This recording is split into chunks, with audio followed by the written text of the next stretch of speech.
Welcome to Forensic Friday, where we examine the intersection of true crime, psychology, and the heart of being human in the middle of it all.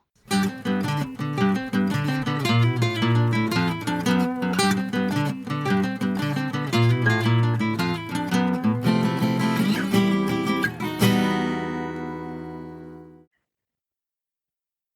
we have an outline, or should I just be along for the ride? No, we haven't. I have an outline. Also, okay, quick update on the Frankie Taylor. I don't know her name. Taylor Frankie Paul. Okay, on this. Okay, she's being investigated following allegations of a third domestic violence incident. Okay, here's the thing. She's the predominant. Everyone's giving me crap about this. Well, I'm going to tell you right now. I saw the whole thing. So today I watched the whole video in the house. I watched the whole police cam from what's it called? Body cam. When they were talking to him in his truck. And I know you sent it to me. Yes, he's specifically saying, take me instead. Yes. I can't do this to her, man, crying. But then in the house, did you hear the interview? Not in the house, on the phone the next day or later that night. He was describing, the cop was asking questions and he was describing what was happening in the video. He absolutely tried to put himself between her and the kid. And by the way, yeah, she was screaming bloody murder in the garage because she had to go in the garage because she was acting the way she was acting. Now, that being said, there's lots of women who've been discussing online how they have been physically abused, and then when they retaliate, they're recorded. Okay. Yeah. I 100% believe that happens. That's real. It's absolutely a Darvo tactic that is a real thing that people do. Yes. Men also sometimes have that happen to them, where a woman is maybe wailing on them and they push back and then a camera comes out. So I've seen it both ways, honestly. I think men probably do it more often than women, to be fair. That is not what happened here. I do not believe that's what happened. In the 911 call, you can hear the kid crying, and officers were asking about the moment that the kid started crying harder in the background. They could hear what was happening. And then when the cops, I'm going to tell you another thing. If you want to get high and mighty about Taylor Frankie Paul, okay, she's in her kitchen, passing the cops, getting into her cabinets. Anyone else would have been dead. You don't get into a cabinet when an officer's talking to you. You don't run into your house.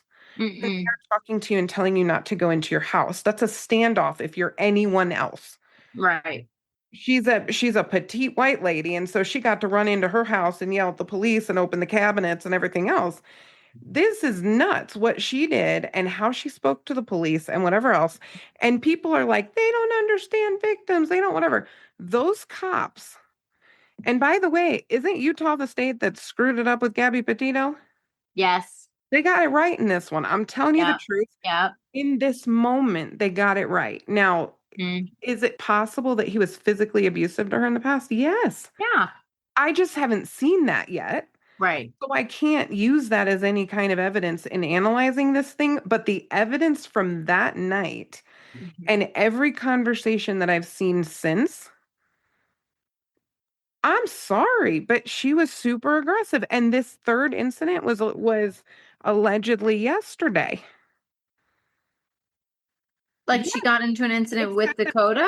It said the 24th of March. With Dakota? She might have violated the protection order. That's what I would guess, but I don't know anything about it yet. She probably violated the protection order. Well, here's the thing. It's messy, and he's in the first video, they hadn't been dating that long. Yep. So I believe that he is an emotional terror, and I've said that. I don't know if she knew that at that point in their relationship. No, she probably didn't. I don't think those... Or not the extent of. Correct. I don't think those attributes about him would have come out fully yet. He hadn't cheated on her with, 8 of her closest friends yet. I don't know how many, but it's a lot. Yeah. So But she didn't know where her kids were. So she's yelling at she's being real snippy with the cops. Okay. She says, he says, can you keep it down, please? Because the kids are up. Yeah. And she goes, upstairs with the noise machines. And he's like, no, like right there. She Yeah. didn't know where her kid was. That's how obliterated she was. And Dakota says, and sure, he might be manipulative. That's fine. He also asked if he could be arrested instead. Yeah. Could have been manipulative, but felt pretty authentic as he's sitting in his car, Crying. upset and crying. Hmm. This was not, I've seen so many comparisons to him and um, Brian Laundrie. They're not the same. Uh, Now, does Dakota allegedly have a pretty severe substance abuse problem? Yeah. People are saying he's sober. I'm not convinced. I've seen a lot of pretty weird behavior between the two of uh-huh. them recently on TV that might line up with substance use. I don't know anything, allegedly. Mm-hmm. But I Mm-hmm. think they're in a really bad way together. I hope they both get a lot of help. But this is such an amazing and important teaching moment if you are a domestic violence provider. And I hope for women everywhere, it's a reminder that we cannot just jump on the bandwagon of things that hurt kids in the Mm-hmm. spirit of like girl power. It's weird. And I Right. was reading some of the comment sections and it was like, she should kick his teeth in and all stuff. I'm like, I'm pretty sure she tried. That's why she's going to go to jail and not be with her kids. Is that good advice? Mhm. It's not good advice. It's just not good advice. Stop. Yeah. Need to stop. Yeah. So Yeah. anyway, that's my follow up. We'll see Well, what these thanks new for the allegations update on are. that. Yeah, I didn't know that. I bet you she violated her protection order. I bet Well, the that's, timing of that makes sense, you know? yeah. So Yeah. Or those she are the violated bottom the of it. protection order against her ex-husband because I think he has one too. Or drank, or I mean, any number of things would violate it. And listen, she's Yeah. in a terrible position. So my Mhm. heart breaks for her. Like, we work with these people. I'm not mad at her. I want her to get Oh, help. yeah. But I'm mad at womankind if we're going to sit around and just pretend like her behavior wasn't problematic. That's just, Well, it's enabling. yeah, I'm not going to do that because you know what? I think that happened the first time a bit. And that's why we're here again, you know? Mm-hmm. Mm-hmm. So Yeah. anyway, take us on a ride now. I'm ready. All right. Dad's got So the wheel. I am covering a case that was here in Colorado. Oh. I know. I'm curious for you, Janine. Mm-hmm. What would it take for you to trust someone with your morning smoothies or breakfast? Well, Garrett could kill me so easy, it's not even funny. I trust him. I don't even pay attention to what he does for me Yeah. because I trust him. I would be I'm trusting that way. I'm not gonna lie. I'm probably I would You're be like, pretty yeah, it trust. is what it is. Yeah, 100%. Okay. Now, So, that being said though, Door Dashers and stuff, like I'm very glad things are sealed. That I would not trust, yes, yes. Did I ever right? tell you I ordered a Target order once and my Pirates booty was open No. and the person like messaged me and was like, "I'll make sure you get a refund because it fell and then I accidentally stepped on it." I was like, "You just got hungry, dude." Was he high? If he's I high, he's didn't like, meet that him. just looks so good, I bro. didn't meet him. Oh my I gosh. just have him leave it. But I was like, this is open. And then I saw a message and I was like, I don't love that. Well, I had a guy tell me, one of my did I clients, still eat it? Yes. no, you did not. Ew. It's pirate's booty. It wasn't like wet. Oh, I can't. I can't even share like when the group passes a snack. I can't do it. I have to like get my own and then I'm good, you know? You're so funny. Oh, I heard from a client the other night that there's only been because his partner would not accept DoorDash. And I was Mm, like, oh, why? You know, we're not talking about it. He pipes up and he knows a little bit about everything. He's like one of my faves because he always has okay. like a little nugget about something. Yeah. He goes, there's only been one poisoning or like what did he call it? Contamination of a DoorDash order. And it was because someone sprayed a spider Oh, next to the food and the spider gross. spray got in the food. Now, I don't know if that's true or not. That's literally just a random thing somebody told me the other day. Okay. But yeah, I'm pretty trusting that way. I love that. What about you? You're pretty trusting. You ate the pirate's booty that's I so mean, I didn't trust it fully, but I was that hungry. full send. And I just was like, you know what? If this is how I go, If I get sick or if this is how I go, then. I Is feel like what it God is. would have a laugh about that one. I know. He'd be like, really? You Pulled her out of survived? the river and He's then like, I gave pulled some her out of the shrimp river and you eat you eat sketchy pirates food. That'd be a damn tragedy. I know. But I'm fine. It was a while ago. Yeah, yeah, you're good. So Angela Craig trusted her husband of 23 years. He was a dentist in Aurora, Colorado, Okay. and every morning he handed her a protein shake. Okay. What she didn't know was that he had also handed her death sentence. What? This is the story of premeditation, poison, and a father of 6 who tried to erase the mother of his children and then tried to erase anyone else who came looking for answers. This guy, He had six. She children, she had six of his children. and he killed her. hmm Great.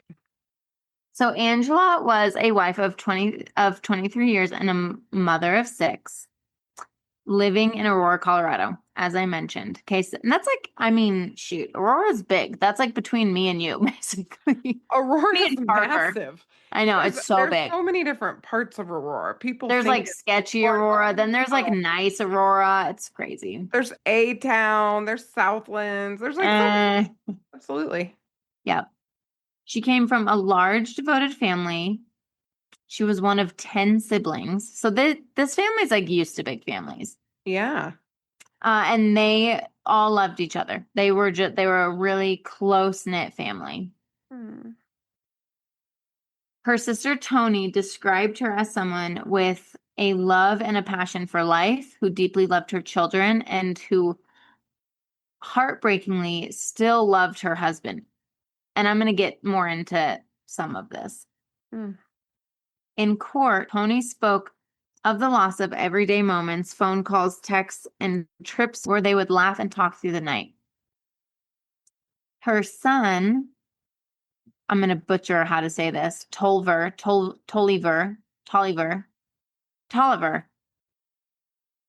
Oliver. Yeah. It's a T. Anyway, her son Tolliver said he and his mother didn't always get along, but 2 weeks after she died, he set his alarm on his phone that goes off every night at 10 p.m. and it just says mom, so he can think of her. I know, so sad. It's so sad.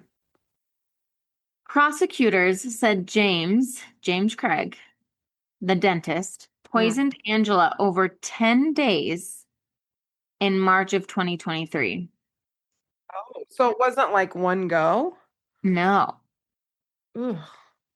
When those attempts failed, he gave her a final dose of cyanide as she laid in a hospital bed. Her doctors were baffled by her worsening symptoms. How did he dose her at the hospital? I think he put it like I think he put it in the medicine bags or the saline bags or The whatever. IV bag? Yeah, the IV bag. Put it in her IV? hmm Oh my God. No, this guy's insane.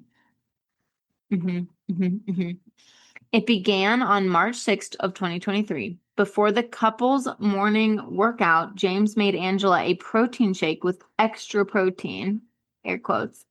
He told coworkers because she was feeling sluggish. She And told coworkers? he did, Oh. which I don't know why he told them, but whatever. Hmm. Angela said, oh, also, I might add, I did not add this before. They worked together. She worked in the same office. Yeah. Angela's symptoms, dizziness, vomiting, and fainting worsened over the days, initially bewildering her whole medical team. Like they literally could not figure this out, and they sent her home. Did she start like in the ER or did she go to her doc first and then kind of, No, she went like straight to the hospital. okay. hmm So they check her out and they send her home. Yeah, because they don't know what's going on. Hmm. And I'm they're sure not like, they ran a tox screen. Did they? Maybe not. I don't think they did. Hmm. Because they probably like were like, what have you eaten? And she's like, a protein shake, like I don't think she was like, I accidentally sprayed myself with chemicals. You know what I mean? Well, I know someone who accidentally consumed, this is not a client, Oh God. somebody I love, who accidentally consumed several uh marijuana cookies on accident at work, didn't know that they were edibles, and had, 3 to 4 cookies, and then was terrified that they were having a medical emergency, went to the Oh hospital, no. and they're like, "Did you drink anything? Did you eat anything? Did you, any drugs? And he's Mm-hmm. like, no, of course, because Mm-hmm. he didn't, and Mm-hmm. it was a tox screen that showed the marijuana. Well, So, I but don't think they ran one. I mean, she's a mom with 6 kids. That they're probably like, that's the top of their list is not that she's ingested drugs necessarily, and she's there with Right. her medical professional husband. Right. Awesome. Yes. I'm assuming he went with her. He went with her to the hospital, not just the time he killed her, but other times too. No, there were times, well, yeah, I think he went with her initially, but then like they would keep her there. And so he, would go home and take care of the kids and whatever. Mm, Meanwhile, he was like texting some of his friends. I'll get into that. But okay. prosecutors argued that he administered a lethal dose of cyanide to Angela while she was in the hospital on March 15th. Her cause of death was determined to be a lethal dose of cyanide and tetradralazine. I think I got it. Tet- Tetradralazine. Oh my God. Tetrahydrolazine. Okay, I'm not trying that Yes, tetrahydrolazine. Got it. Yes. So after he administered the fatal dose through her IV, that's okay. I was correct. I've watched a few documentaries on this, so I was like, I think it was through her IV. So after he administered the fatal dose through her IV, he walked out and texted a fellow dentist with whom he was having an affair. So he met this other dentist in Las Vegas at a conference. His wife's condition quickly worsened. She was declared brain dead shortly after. So he puts this lethal dose and texts this woman that he's having an active affair with, or just talking to, this other dentist woman. He was having an affair with her. Okay. It was pretty short because he met her and then came home and then started doing all this.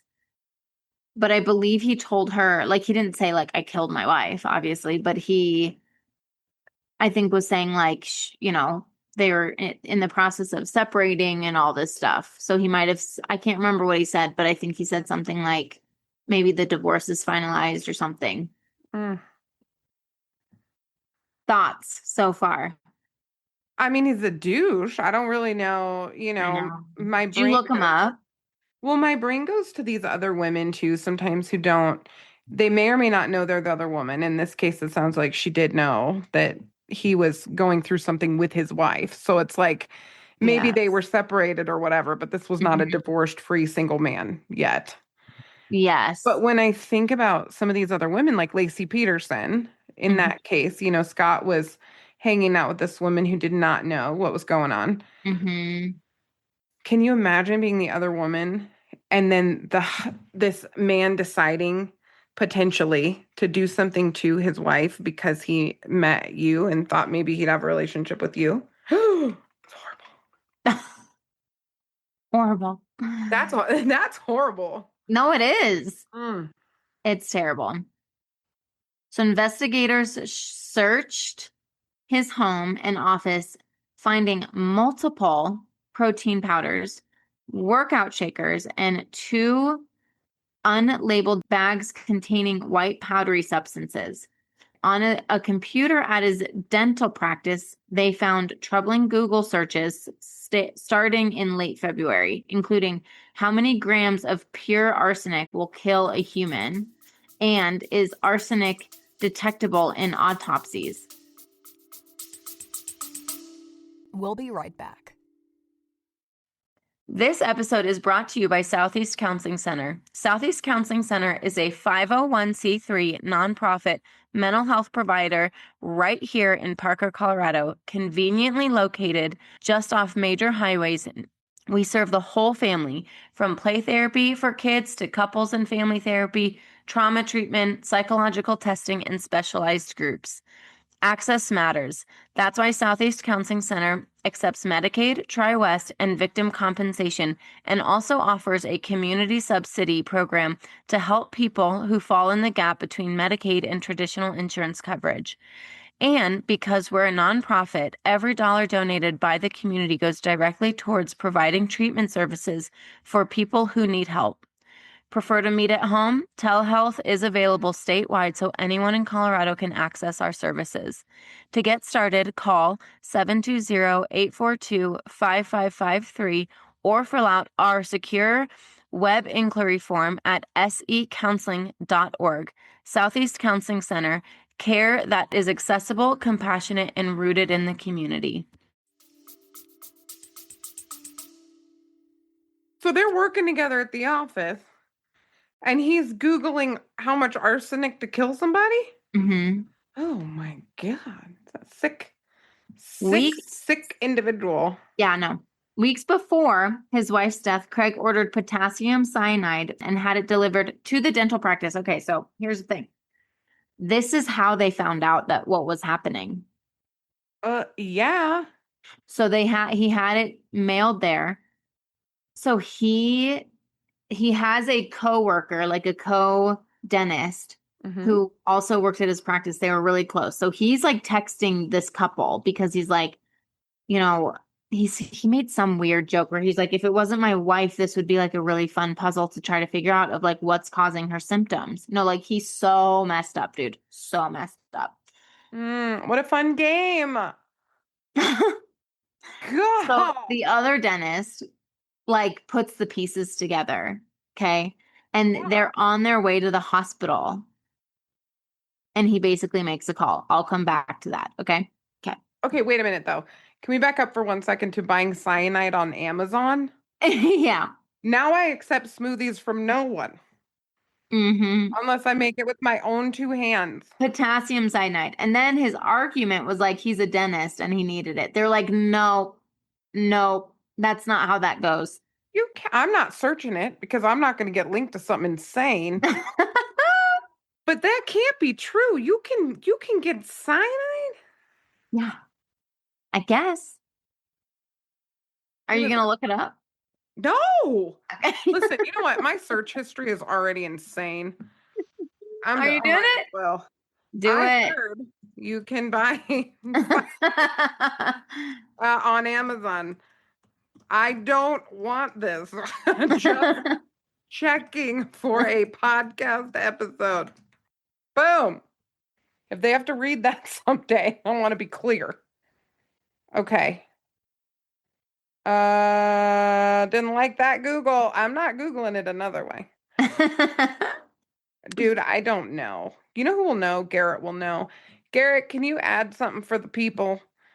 Find a way to search it that won't implicate you in anything ever. Thanks. Oh my God, he's not going to look this up. He's going to be like, no. You probably what a crazy thing to do. I know. Yeah, this is your friendly neighborhood producer here. I'm not Googling that. You shouldn't Google that. I doubt it's available so easily on Amazon, but if you're a medical provider like a dentist, there's probably ways to get all sorts of research chemicals or other things. But I'm not willing to do the deep research to find out. I don't want to be on that kind of a list. Back to the show. Prosecutors also presented over 1,000 hours of surveillance footage, digital email records, and a 4-page note on Craig's phone written after Angela's hospitalization that appeared to stage a false suicide narrative, and text messages capturing Angela's fear and confusion in her final days. So he had this on his phone? He had this like document on his phone? Yes. Oh, that's so weird.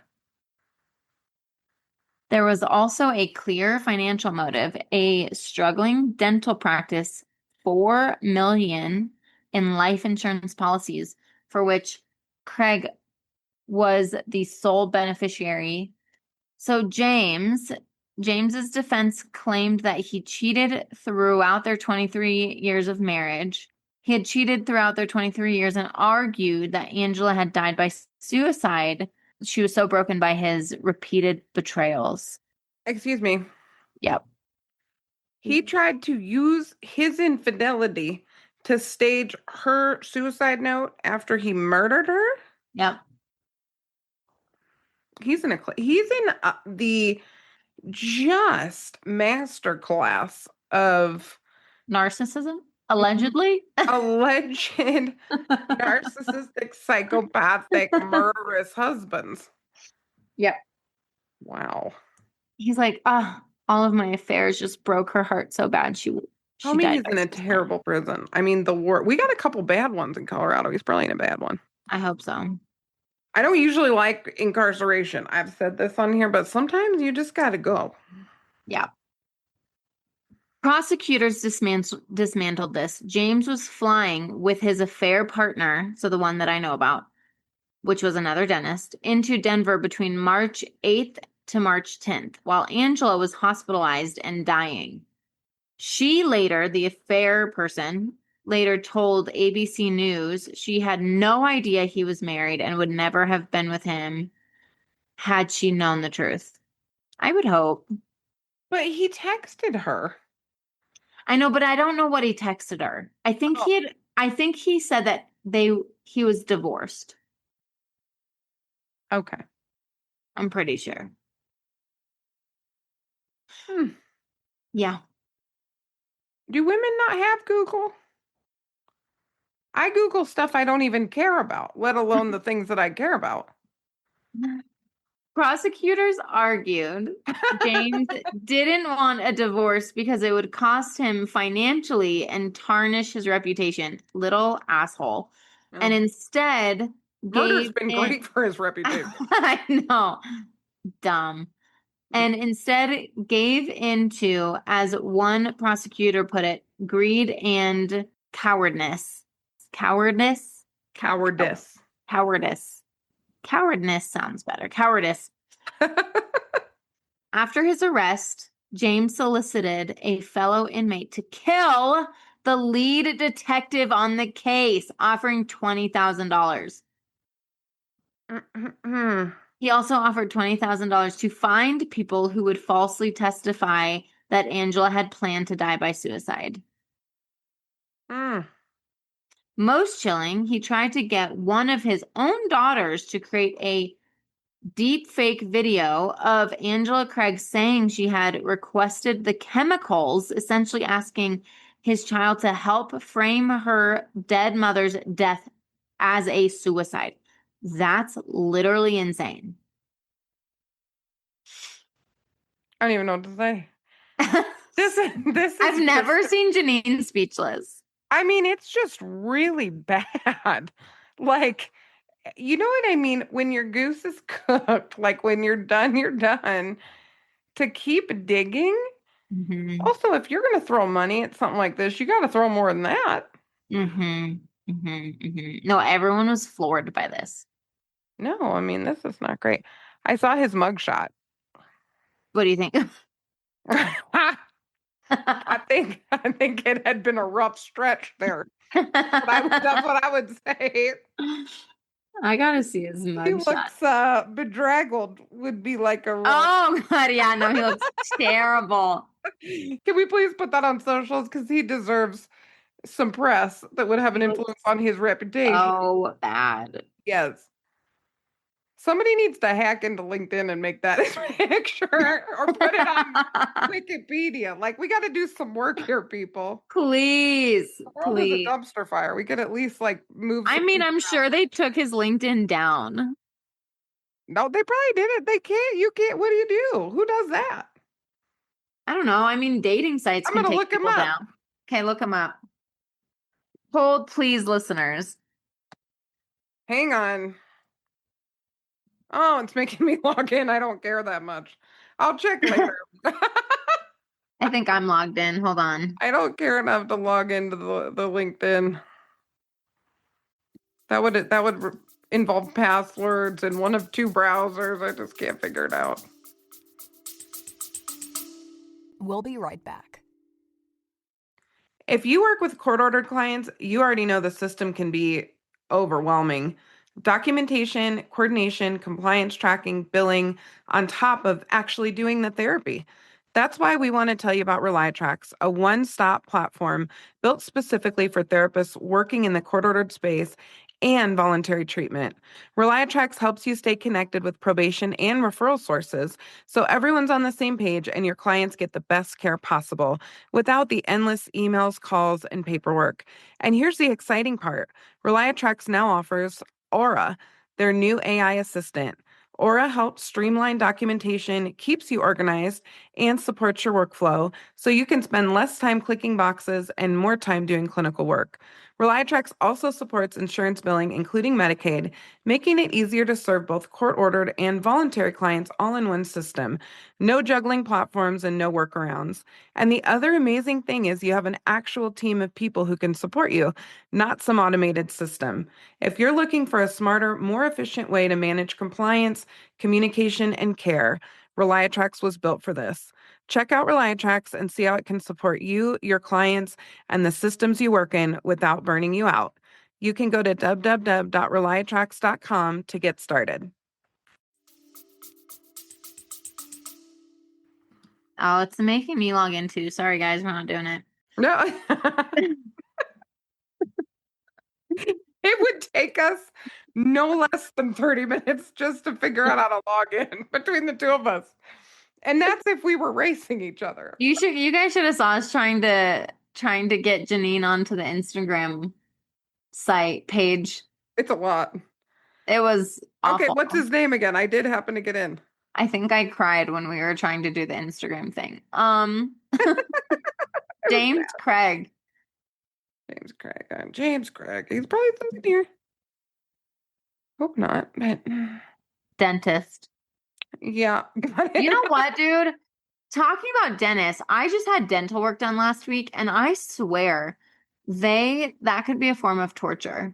We actually had like a semi-serious conversation as a team about how terrible that job would be. Yeah.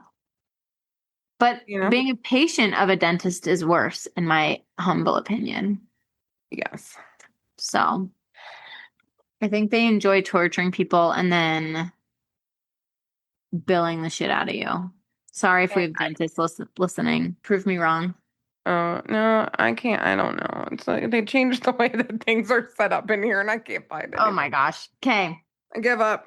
After a 2-week trial, the jury found James Craig guilty of first-degree murder for fatally poisoning Angela. He was also convicted of 5 additional charges related to his cover-up efforts. Well, duh.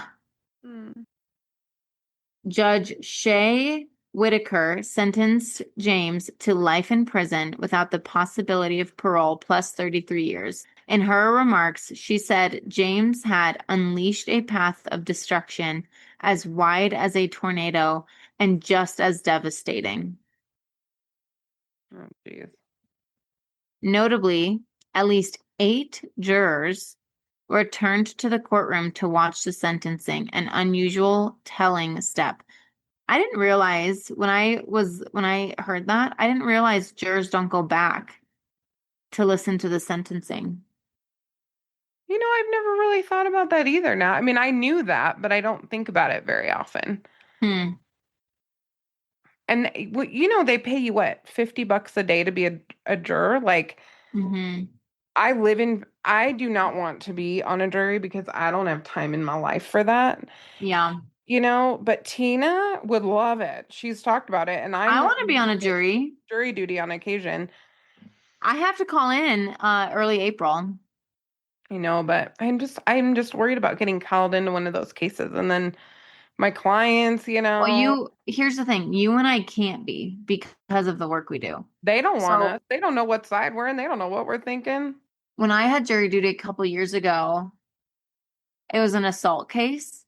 And I was like, they're for sure not going to let me stay. But I made it past like 3 rounds. I was trying so hard.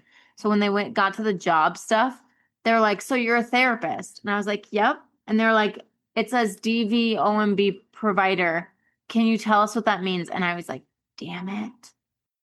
And so I said, yes, I am a provider for domestic violence. That means Domestic Violence Offender Management Board, DVOMB. They were like, so what do you do with your job then?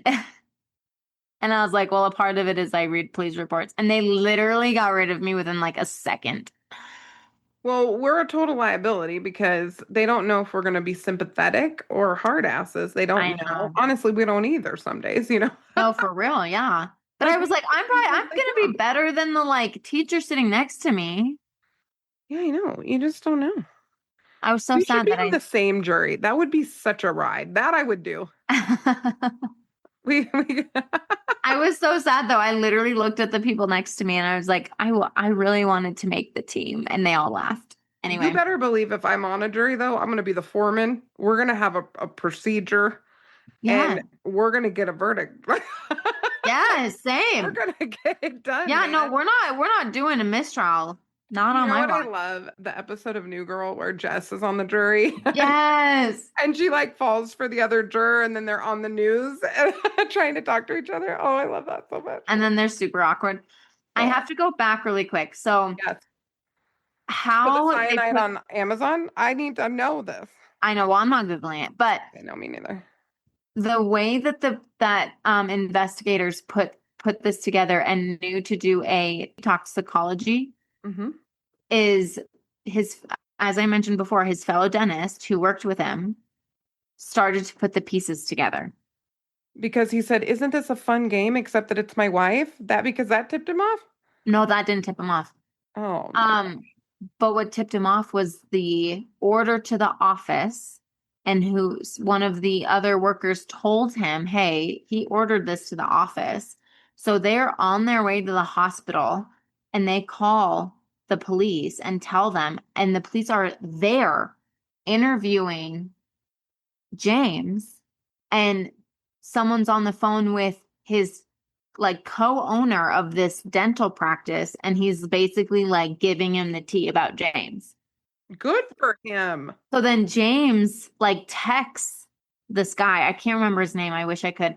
Text this guy and is like, dude, like not dude, but like, hey, do not get involved with this. This is way beyond you and your knowledge of anything. And he basically was like, no, man, like I know the truth. That's how it got all like going. And because I think what James was probably going to do, and there was no like evidence of this, but my guess was that once they declared her brain dead, he was going to pull the plug and then have her cremated. So then they couldn't ever go back and investigate what actually happened.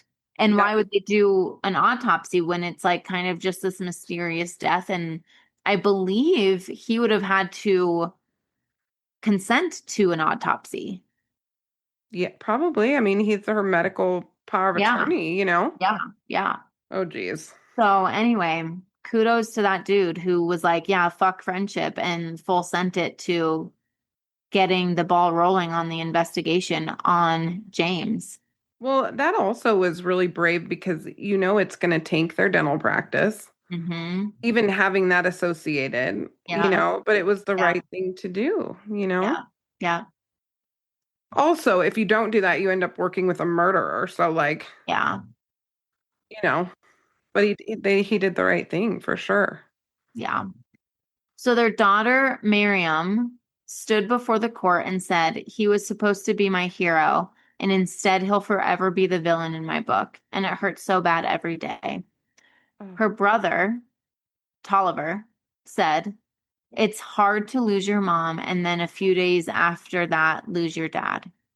After the verdict, something remarkable happened. So James's family members and Angela's family, who had sat on opposite sides of the courtroom, came together afterwards, hugging and shaking hands and obviously consoling each other and crying. Who'd the kids end up living with? Family. Like probably hers. Probably her family. Oh, yeah, her family. Yes, her family. I believe her, like one of her sisters. Yeah. Can you imagine having 6 kids? Mm-mm. I mean, any amount of kids. This is heartbreaking. Mm-mm. I mean, but that's his family of 8. You know what I mean? Like, that's just, I don't know. That's crazy. That is I crazy. just think it's really sad because you don't know when you're choosing a life partner, what kind of life partner they're going to be. Like Yeah. there's signs that somebody's a good person. There's red flags that we should pay attention to, but you don't really know. And life is hard and long and things happen. And I mean, my gosh, life is hard with, I mean, it's beautiful, but it's hard with one kid. Yeah. 6 kids, having a dental practice, having all this stuff going on. Like it's a marathon of a life. And it's beautiful if you're content and Hmm. if you are committed to your partner and your family and you walk with integrity, Hmm. then you can have a meaningful life. But you just don't know. And this poor woman had 6 kids with Hmm. a man who would trade her life for $4 million and a mistress. Yeah. Yeah. That's awful. I know. Well, and Did what's she have unfortunate? suspicions that things were No. Ugh. No. So Mm. there were so many text messages going back and forth where she would be like, I love you so much. Thank you so much for the smoothie. Like, that was such a good workout. I mean, she would text him all the time. And he would text her back, not like he was good at hiding it to her, Mm. you know? And like when she wasn't feeling well, he was like, I'm so sorry you're sick. Like, what can I do? Mm. Can I bring you anything? Just like, ugh. So gross. That What's is gross. what's unfortunate is he used his medical knowledge that's meant to heal as a weapon. He used the most intimate act of care, making his wife's morning shake as a delivery system to her death. And when caught, he tried to weaponize his own children. Wow. I mean, that is an A+ in psychopathic behavior. Hmm. Hmm. Prosecutor Michael Marrow said Angela was not suicidal. She had no knowledge Mm-mm. of or participation in what happened to her. How That can was his closing argument. That was his closing statement. how can you as a human being like what I mean, I know what's broken in you if this is Hmm. true. Hmm. But it's will never cease to amaze me Hmm. how you could be someone who poisoned your partner's shake and then receive a text message thanking you and not have that do something to you, Hmm. you know? Hmm. I Yeah, just it's it's terrible. unbelievable. Yeah, What a nightmare. I know.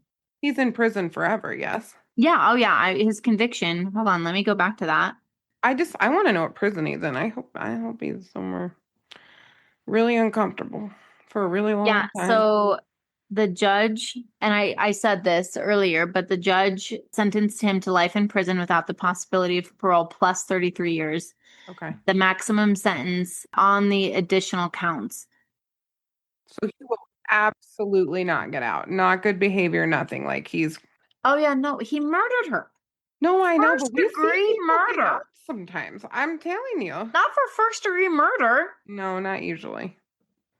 That Not would be usually. crazy. I know. I mean, I've seen people get out too, but not for that. Yeah, pretty wild. Super sad case. Well, you know, I think my takeaway is I want to find out why we can order these things on Amazon. I Because that's so alarming on so know. many levels. I low-key wanted to ask my dentist last week, hey, did you know Mm-hmm. James Craig? But then I was like, it's probably not great to ask. Nope. Because I was working on Nope. this last week. Like, Nope. anyway. It's interesting. I wonder too, like what happened to that practice? What happened to the Mhm. other dentist? I'm sure he's fine now, but what a mess. You Yeah. know, Yeah. what a mess. And I what a know. dangerous human. Do you think he ever killed anyone else? Hmm. Because this was a pretty intense. I mean, this is not crime of passion. This is very like, you're inconvenient. Bye. Premeditated, yes. I just, people like this make me wonder sometimes if they haven't had suspicious things before, Yeah. you know, Mm-hmm. like in the staircase or some of these other cases where it's like, wait a minute now, you've had two women that you've cared about Mm-hmm. who've ended up at the bottom of a staircase. That's weird. You know what I mean? Yeah. Yeah. I don't know if he did. It Hmm. feels like it's kind of seems like a one-time thing, Hmm. especially because he wasn't that good at it. Yeah, I mean, the Google searches and The Google search, the Amazon purchase, the fact that he had it shipped to his practice where there's like other people who work there. Are you insane? and And then he there's white literally powder wasn't in your there. office. Well, he wasn't there to get the package, so he asked them to put it like in his office. Like, you're an idiot. See, that supports psychopathy, not the idiocy part, because they can be smart or a little bit Yeah. dumb. It doesn't really matter. Yeah. But the part that is interesting is the long-term planning is not good. So Right. impulsive, sometimes premeditated, but it's like steps 3, 4, 5, not always thought out. And Mm-hmm. this feels like that. Like he put in an inordinate amount of work and on the front end, Mm-hmm. then he didn't think it through. Then he couldn't right the ship and he kept making it worse. That feels a little bit like that. Yep. That impulsivity, you know? Yep. Well, thanks for bringing that case, girl. Of course. And y'all watch your smoothies and your DoorDash. And if your pirate's booty is open, please don't eat it. Don't eat it. I don't care how hungry you are. Don't I eat probably it. won't do that again. But I'm fine. Double dash. Get a new order. Don't eat that pirate's booty. Oh my God. I know. I can't believe you did I that. have Pirate's Booty waiting for me now, so. Oh, there. Well, you go enjoy your pirate's booty, and we'll see y'all next week, as always. Bye, forensic friends. Boom. I'm Janine. And I'm Nat. And as always, thanks for listening and join us next week for more crime, psychology, and heart.